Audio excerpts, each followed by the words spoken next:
So really shortening up the stride length, all toe strike and that pinky toe out there, right? Wide base of support. Stiff knee gate. Yep. Now, what I would say, which she was different with the Unidon, hyperextension moment right there. You see that? Terminal stance. Yep, that's right a hyperextension thrust. Yep, right there. Right there. That's what that looks like. Yep, there's the Jinga Recurvatum. That's classic right there. And she's actually got significant range of motion.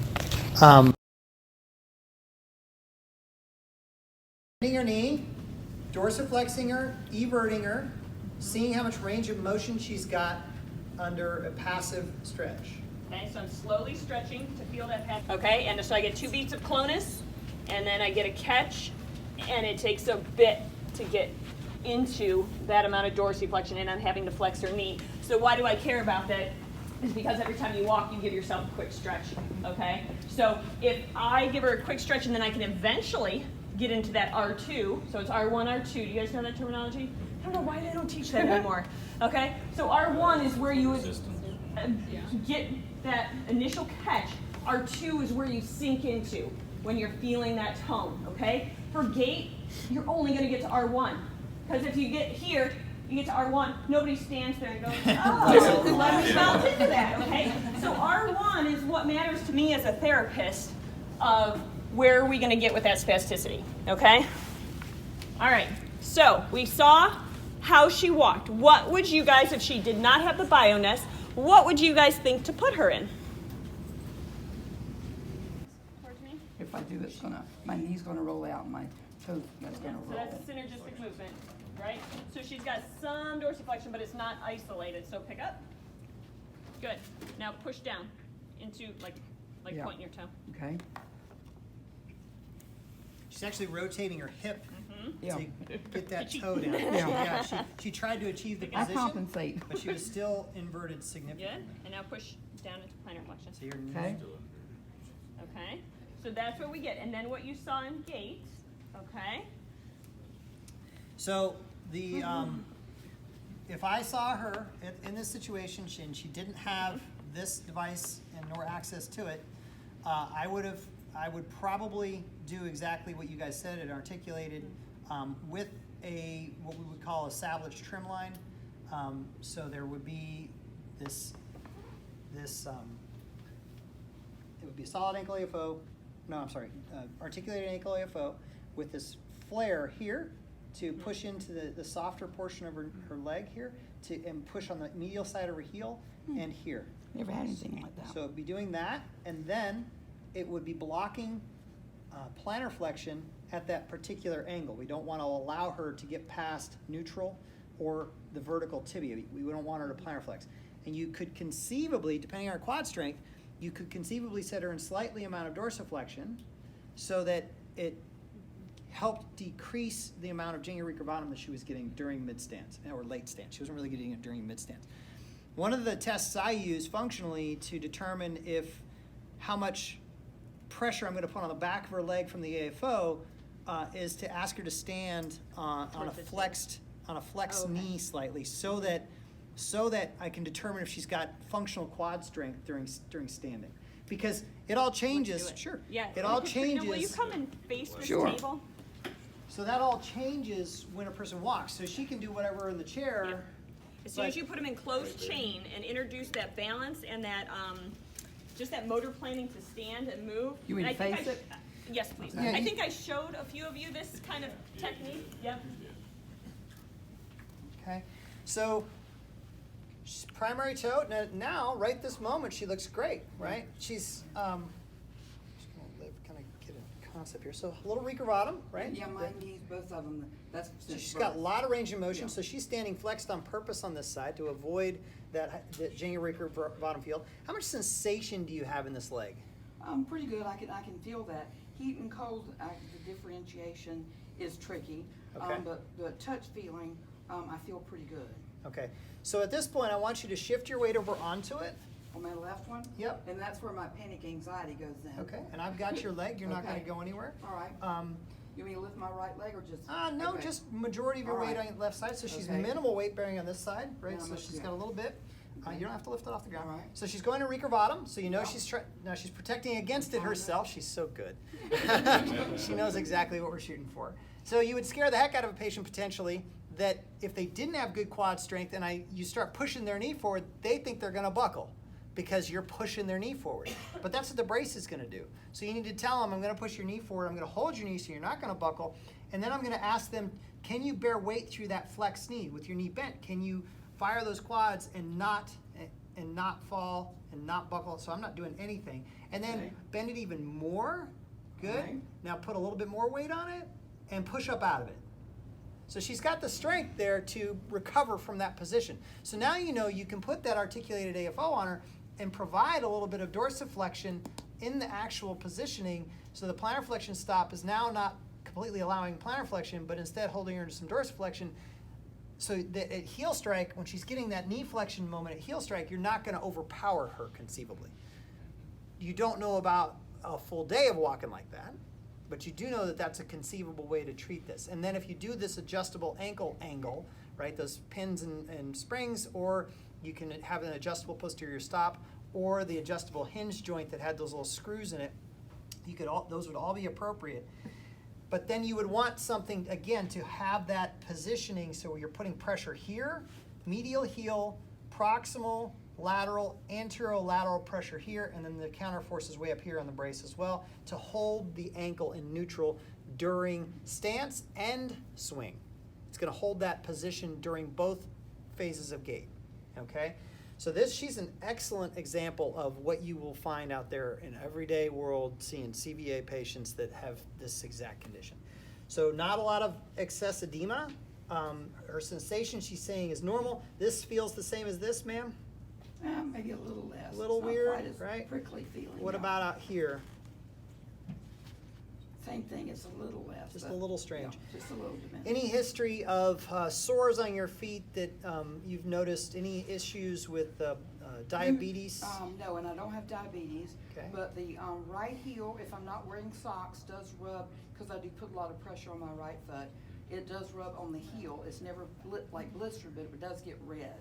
Okay. Because a lot of classes I come to, they say you've got a redness on your heel. On the back of it? On the back of it. But I do try to wear socks whenever possible. And I try to wear the ones that at least come up above the heel of the shoe. Okay. But of course, when it gets really hot, I cheat and don't wear the socks. Okay. All right. How old are the shoes, ma'am? The shoes are less than a year, Okay, so daily use? daily use. How much would you say you walk during the day, every day? Distance or time? Couple of hours. Couple Not a hours. lot, but a couple, because I do go out to Publix once a week and I walk to get to the scooter. Okay. But I ride the scooter back out. When I go in Walgreens once a week, I do that and they know I'm in there. I use their buggy. Okay. And I walk around the store. I do have my Bioness, but I go up and down each aisle. Mm-hmm. I'm a compulsive shopper. Self-admitted. Oh yeah, I am. My husband tells me enough, so I know that. You have to agree at that point. But I walk up and down all the aisles, so I'm probably in there maybe an hour, so I guess maybe I do walk So 3 or 4 quite a bit of hours. walking. So the reason I'm asking that question is, and I'm trying to tease out how old these shoes are. I want to know, I'm going to look at the wear pattern on the bottom. Mm-hmm. And so you're wearing this shoe primarily all day long with the Bioness. Yes. And you've had the Bioness for how long? This one, since December. Okay, since December, so we're 7 half the year months, through, 7 yeah, months. 8 months. So you should have quite a bit of wear on these shoes to indicate what Yes. maybe the foot is striking the ground like. Now we'll put it on and watch her walk? Or what do you want to do next? Can we try A brace, yeah, sure. Let's try. All right, so if you wouldn't, stiff. Yeah, can All right, Okay. what did she do automatically? Looked away. looked She away. looked away, tried not to pay attention to what Do I a was little doing. biofeedback breathing. All right.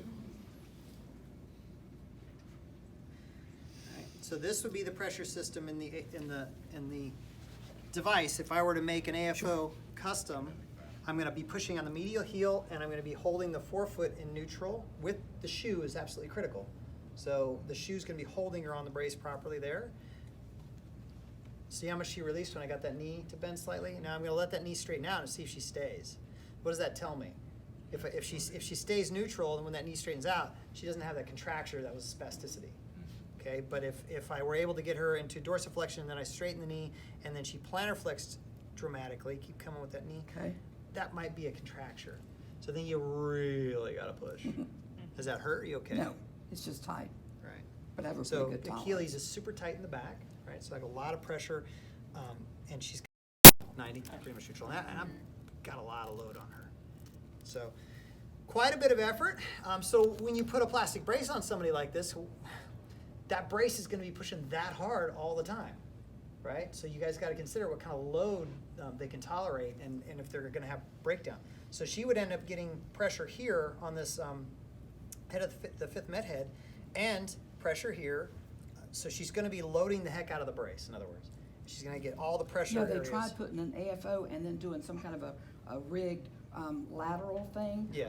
And that didn't seem to work too well. I was able to override it most So of the time. it has to be really well fitted and the shoe's absolutely critical. It's got to hold her down in the brace because the first thing that might happen is she pistons out of the brace, she plantar flexes up out of it, and then it's a non-starter because she gets up out of the control area. Okay. And that's what's probably going to happen in this one. Yeah, so because we'll we see. don't have a. And the shoe, and again, the shoe is going to be the critical component to this process of making that brace even come close to working. So why don't we do one pass with this and then we put the Bioness back on and we'll Yeah. see all. So now it fits. That's good. Yeah. You're gonna open it way up, and I'm going to use it as a giant shoehorn. Okay. Her heel might get stuck right in here, and this is going to be really snug on her. Right. So I'm going to give it the non-heat treatment. Just bend the heck out of it. Get it ready. Okay. So what did she just do? Getting ready. She's trying to not help, but what just happened? She responded and she went into more. Okay, so this is the reality of putting one of these things on. So you're basically going to get the toe on first, Yep. and then I'm reaching down with my fingers and I'm going to create a shoehorn for this brace. Okay, and I'm going to kind of cram her in there, right? So Okay. it's way over here. So then we're going to straighten it up. Okay. Okay, and bend her knee, and you're going to scooch forward in the chair. Okay. Good, right there. Don't stand yet. All right. Beautifully done. Okay. Okay, nice and snug. This is the key strap to hold her down in. So when a patient comes in with slip-on shoes and they're trying to do this, it's a non-starter. Okay, they got to have a laced or at least Velcro shoe. Now, Velcro obviously is going to be a lot easier for her because all she's got to do is pull that one strap. But this is the key one, and the higher this strap is right up at the crease of the ankle and dorsum, the better to hold her. Okay. Any pain? No, Just tight, but not. Tight, Yeah. hold it, you can feel Well, it. and I have a wide foot, so of course, once I stand up, it's gonna spread out a little bit, but I have wide shoes. But it will probably go to the edges of the AFO. Right, so you might get some pressure on the outside edge. So she knows all this. So you're highly unusual when you're fitting your first patient, right? So, excellent. So right now lift your leg off the ground. So there is some medial lateral control. Otherwise, she would have been, whoop, okay, she would have totally rotated into that she was plantar flexed and inverted, and then she came into dorsiflexion and inverted when she helped even more. I don't know if you noticed the difference between those two positions. So let's go ahead and stand up. Be Okay. very, very, very careful. Alrighty. So what is this not going to control, guys? Gabby and Casey, if you want to walk. It's not going to control the knee at all. Okay? So she's going to go into reaper bottom, but you might see that she gets a bit more neutral. Okay? And look, this is the first time she's ever used this type of brace, so this is where you would come in and maybe take her to somewhere. I mean, we're just throwing her in because we know Katrina, but you would. Video that good. So, way better than she did without. When she walked without one, she was significantly more inverted. She's now she's got a foot flat gait as opposed to a toe strike gait. It's a little bit more on the toe, but there's definitely some heel contact at early stance phase right there. So it's way better. So you could conceivably put this on someone because you've got it in your shelf at your clinic if this patient doesn't have a brace yet, and allow them to walk more safely, not perfectly optimally, but more safely with an off-the-shelf device. And this shows you that it absolutely does control some of the medial lateral instability to allow her to be safe. Not right. So let's watch as she comes back with that. And my heel's coming up a little bit on the back of the AFO only because I got on nylon socks. If I had on cotton socks, it probably would not come up as much. So I there you think. go, little tiny nuances. Just to little it. things I've learned over the past 10 years. Okay. I don't wear anything like nylon, pantyhose type, stocking type things. So interestingly, she's not going into that recurve bottom. They're right there, very slight amount. So now she's getting fatigued as she's coming back. And my hand's tightening up, so I'm trying to. She's mentally really concentrating. let it go. Yeah. So she's going to that very slight recurve bottom at lay stance. But not So- as much because she doesn't have that plantar flexion. The plantar flexion before and the inversion was causing her to go to that Okay, man. recurve bottom. So now we're controlling that. You can see that, you know, we're getting a little bit, but it's not nearly, Yeah. not nearly as much. So a super simple device. So if the patient didn't have access to even orthotic management from an insurance perspective, let's just say they didn't have the ability to even get this device. This is $17 on Amazon. So they could conceivably get something that could make a dramatic difference in their safety during the day. And then, you know, if we could find funding some way through other means, then we could get them a more significant brace. And then was this your insurance paid for that? No, Your insurance did? because I had a stroke, so. So- I had federal Blue Cross Blue Shield even, but they wouldn't cover any of it. Alright. And they didn't cover any of the first one. So that's $10,000 in my gait improvement since my stroke 11 years ago. And that, I mean, they. And you paid right out of pocket. Yeah. Did you have, no, I don't No. want, did you have to It was a finance tax it? deduction because it was a Tax medical deduction, expense. okay. And my husband's an accountant, so of course that went. Good. You know, Making really, sure you got somebody who knows he money. knows those things. Yeah. So if you look at the way they built this too, they really got this sort of nice little setup that all she's gotta do is take this and put it over the top of that and it literally locks in. That's a really And you can adjust the strap well and do thought different out. Yeah, things. so she's got the adjustments here where you can And she's tighten got that the up. orange line to show her exactly, does it go with your? The apex, yeah. Middle. The bone Yeah, there? the bone. Right in the middle of the patella, patella, right? And so the inside of it has these the Electrodes. electrodes, yep. Sorry. No, you're good. I was gonna say sensors, Should but be I, in a commercial. right? And they're wet right now, and they have to be wet in order to be able to sense Make the the conductivity, yeah. conductivity to And I basically wet stimulate it twice a day. stimulate the perineal nerve, right? So, and what's happening? What's it stimulating? It's stimulating the dorsiflexors and everters, hopefully. And and this it changes depending on Yes. how it's positioned And on I your can leg. tell, it's like from walking from my bed to the living room, I can tell if I don't have it on right, then I sit back down and bump it back a little Yep, bit. so let's take that, let's. So you guys hear that? It activates the Can you perineal close Sure, nerve. I think so. Well, It let's doesn't give go it a over try. the muscle. It activates the actual perineal nerve. Is that bad? Why are you looking at that? Well, does Bioness and walk aid? Walk aid. from Walk aid hanger, does yeah. perineal Yep, nerve same, as well. same so thing. They They do both actually, the perineal and nerve. they were the original ones that didn't have the foot stuff. Yeah. They were strictly at Right, this yeah. proximal unit, which is way, way better. Trained Yep, on just that have- one. So it's I on, have you to feel. lift my foot to make sure it's on. So she tested it. So she lifted her leg up to tell you, and she could feel it, and the position would Because obviously. this thing is a gyroscope now, so it can tell the different functions or positions of my leg. Right, To do, so if I fall, it knows that something's not right. right, so would it send an alert? It beeps. It beeps to you, like, Just hey, a zap. you And the fell. light turn on. On the device. Or if I don't have the electrode snapped in correctly, Yeah. it will, the red light Thanks, turns on. Bioness. It's like, it while you're laying helped there, by it falling. I know, so Yeah. it beeps and drives you crazy. Yeah. So, the only reason I want to do both of these, I want to see the difference between her using this and using this together, because they can be used together. If it's not quite doing enough, and this just adds that much more improvement to the gait, I just want to see how that Okay. works for you. Give us a half round. Okay. Yeah, you can just go to Same. a short distance. Then come I'll back. give her a hand. I'm trying to get my heels Yeah, I was squared gonna say enough. 2 people come up. Okay. Okay, all right, it's not, there it is. So it's activating on her, something's going on with the quads, right? Or her hamstrings, that it's literally causing a bit of clonus at the knee. Could that be the stimulation from the Bioness? Not usually going up the chain, it's supposed to be doing it distally in those muscles. She would know. She would tell us. Yeah, what's? Turn around. Yeah, I know this is, What feels different, Katrina? yeah, tell us what you're Well, it experiencing. actually feels like my foot still wants to roll out on me, almost more. Maybe I need to, no, the Bioness should be in the right Bioness is in the position. right spot. But, I do notice that my heel seems to not be going down in the device so much. Maybe, and like I said, maybe it's the sock, but when I lift my foot up, my sock and my heel is coming up a little bit, so then I try to push it down first before I go any further. supposed So to are be you twisted like that? focusing on that a lot? Yeah, trying to make that I work? think So I'm maybe she's definitely, just, you know, so hyper-focused I on do, it, it's not I do helping. overthink, so. I think her strap's twisted in the back. Is it? Okay. Yeah, the Bioness straps. And that happens a lot too. Cause I'm reaching under it. I mean, you are supposed to be able to put it on with one hand, as but she's I do, distracted, I it's do looking a have to little better. adapt. Yeah, exactly. Yeah, so Yeah, when she's you kind of, distract me, it things does. cleared up a little It bit. does So that help. overthinking definitely caused her to have an interesting gait abnormality. Pardon me.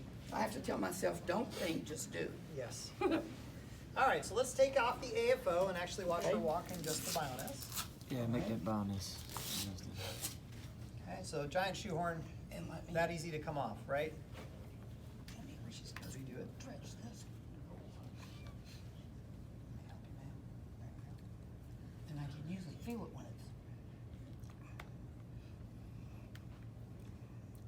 Come on, machine. And in the winter, when the strap is colder, it does take more effort to pull it around. Okay, so is Okay, that and the it's correct on. spot? Okay, so good. That's good enough, y'all. Okay. Okay. If you guys have the chance to try a walk aid or a Bioness, it's super cool. It is super cool. I went through the whole walk aid training and just, it's, I'm gonna. you get a whole new appreciation of what patients feel.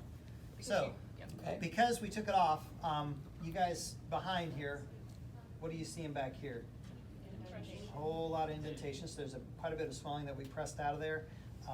What about on the bottom? Do we see any trim lines, especially over here? Anything? See anything at all that's problematic that the brace may have caused? So, all right. So she would have been hitting right about here. Does it look a little excess, like there's a line that would normally create a line? Okay, so those are things to consider when you're looking, knowing where the patient's going and what the device is trying to push them into, and then I don't see anything. You can also read the imprint of the weave of the sock into the skin. That's going to indicate pressure. So the deeper that weave pattern is into the skin, you might actually be able to tell if she's taking excess load there. If it's not a redness issue because her whole foot's red. So then you have to start looking at other indicators like that weave pattern, okay? And I do try and use diabetic socks, even though I'm not a diabetic, but they have a better weave, and they don't bind the foot as much. Okay. So I found out that just works better for my situation. So this is not that. This is not a diabetic. This is not a diabetic Yeah. sock. Diabetic It's a socks. purple sock. Right. Sorry. I love it. I love the purple. So the diabetic socks don't have a significant band, so that they don't Yeah. press in hard, and they also don't have a significant seam, so that the seam doesn't press into the toes, especially. Okay, because along the toe area is very, problematic and possible problems in the future. So we'll put that on. Okay. Good. Okay. Knows how she needs to do that. Yeah, I have to get my foot flat. So we didn't see anything other than the back of the brace really messing with her quite a bit. So if this were custom made to her shape, this could have been not the best version for sure, not exactly what she needed, but it would have at least helped her if it was a little better shaped. And you could have used it in therapy for the short period of time that you might have had her without any of the other stuff. Okay. And actually, they used one of those when I went into the pool at Brooks. They put one of those on, and that helped a lot. With a shoe. Without a shoe, they just Taped it on? bandaged Aced it. my Okay. my foot into it. And they did go around it, but it did help keep my foot up At the so proper that I position. didn't feel like I was going to roll over in the pool. Okay. Because I don't swim, so. That's You know. a problem at pool. All right, so let's do that. Let's see the Okay. gate with just the Bioness on. So keep in mind that's one product. There are two products that I know of. It's the Walk Aid and this particular product, the Bioness, that are available to the marketplace for this particular condition. So she's got that quadriceps things going. So especially during swing right now, not stance, as she gets it off the ground, right? She's got the clonus response during swing phase. But look, she's getting more knee flexion, guys. Yeah, I'm And trying that's- to compensate. That's the beauty of these Bionesses and walk aids, is they actually find that they do work up the chain and calm down spasticity, all the way up the chain. That is proven. They help spasticity all the way up, because if you're not working so hard to work on that distal portion, okay, if you're not straining, her spasticity gets worse when she's like, ooh, I really gotta Yep. do this. It gets worse, right, Katrina? Yeah. If they can calm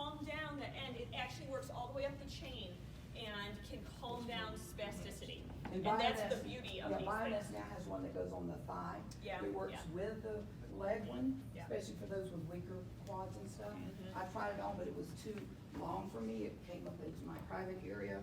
So when I tried to sit down in a chair, it wasn't comfortable. Yeah, yeah, and I don't know that you would need that one all the Yeah. way up there, but I'm just showing you guys that knee flexion And that actually was another happens $5,000. because that quadricep spasticity calms down because she's not Yes. focused so much on her ankle. So Well, I it's, think they're made in Japan, so they gotta have the export fees and all that. They gotta make a buck from, you know. Yeah, everybody's gotta make a buck in the all right, we have process. about 3 more minutes just to let you So- guys know for wrap up. Is it doing anything sitting? No, not Off. right now, yeah. It's off, It okay. pretty much technically is off. Okay. Now, when I put my feet up, I sit in a recliner. When I put my feet up, when I first get there, if I have my toes kind of pointed up or lift up here, then it just stimulated me again. But if I kind of roll this leg out a little bit, and once it gets settled, my foot will relax to its side, and it doesn't trigger again until I move my leg.